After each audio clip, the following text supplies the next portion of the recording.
Let's bring in the former Secretary of State, Mike Pompeo himself, former CIA director and former congressman from Kansas.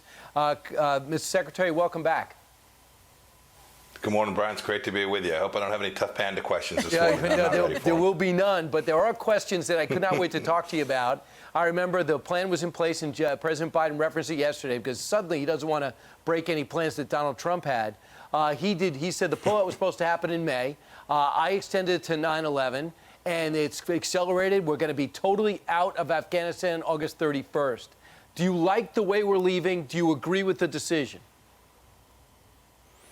We were working really hard, Brian, to do two things. One was to get our young men and women home. We were on the way to doing that. And the second was to making sure America was safe and secure in the region, not just in Afghanistan, but from Al-Qaeda and ISIS everywhere. And so we worked on it, right? We took down the caliphate. This is not a singular problem in Afghanistan. We took down the caliphate in Syria. We did great CT operations in Southeast Asia.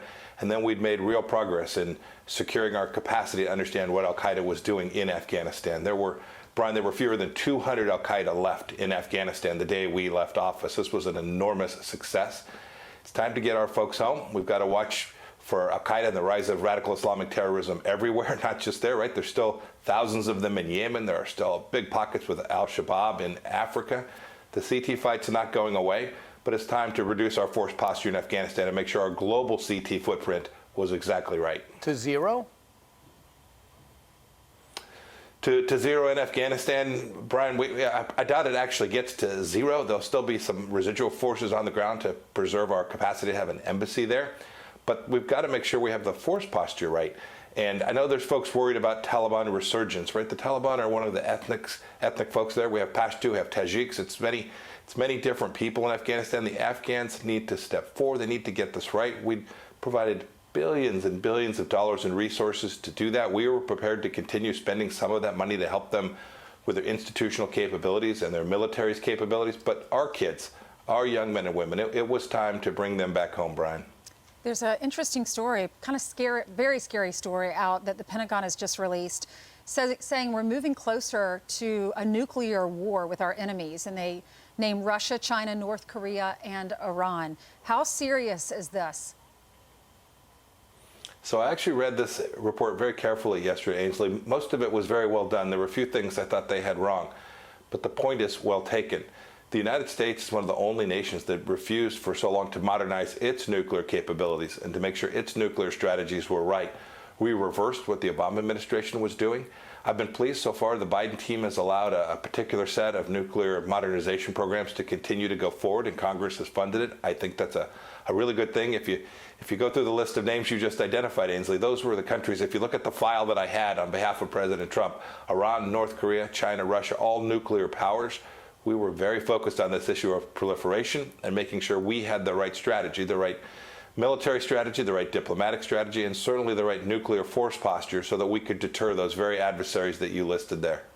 Mr. Secretary, I've heard you mention the term force posture several times this morning when it comes to withdrawing troops from Afghanistan. Brian asking about whether or not that leaves us in a position to continue to influence that area as other world powers rise, like China and Russia. Ainsley talking about them rising even to the level of advanced nuclear capability. And then there's this. There is Jackie Heinrich pressing Jen Psaki on Russia's role in ransomware attacks. Let's take a quick listen, and then I'll ask you my question on the other side. In the conversation with Russia about, enforcing this red line that the president drew at the summit, what concrete asks have we made of Russia in terms of cracking down on actors that are within that state and clearly are attacking our companies here? Sure. I would say the president hasn't minced words, and should he speak with President Putin again, to Wisha's question, he will convey the same message, which is if you do not take action to crack down on criminal actors in your country, even if the government didn't know, we will. We reserve that option too, and that continues to be his clear message. Reports are they are going to bring up climate change with Russia. But back to this force posture. John Kerry's there now. Yeah. Back to this force posture thing, though, Mr. Secretary. So you think it is the right posture to take in Afghanistan to withdraw troops? We have this worry about nuclear capabilities with some of our greatest adversaries. And, of course, we see these ransomware attacks. What is the right posture for us to be taking when it comes to these global adversaries? Well, you began the question with this issue of cyber risk to the United States of America. We took this seriously. When the bad guys, whether it was the North Koreans or the Russians, attacked us, we responded. We had begun to establish a model for deterrence. It doesn't appear that President Biden's going to even live up to the promises he made just a few weeks back ago in Geneva. I hope I'm wrong about that. I hope the United States has responded to these massive ransomware attacks on the United States. This is dangerous and only going to get worse. We know what happens when red lines are violated and the United States doesn't push back against the promises it's made. We've got to do that. More broadly, our posture has to be to make sure that we're prepared to challenge the Chinese Communist Party in the entire region that it attempts to play. That's everywhere today. And so that was the aim that we had begun to build out. We'd made enormous progress in uniting the world against this threat. This is the serious challenge to the United States for the next 5 or 10 or 15 years. We've got to be ready to do it. We increase the defense budget every year in an aim to do just that, to fight this great power challenge. Mr. Secretary, then how, do a complete circle, why would it be our best interest to allow China to have influence in Afghanistan and access to their rare earth materials, which the other place that has the rare earth to provide all of our computers is China itself?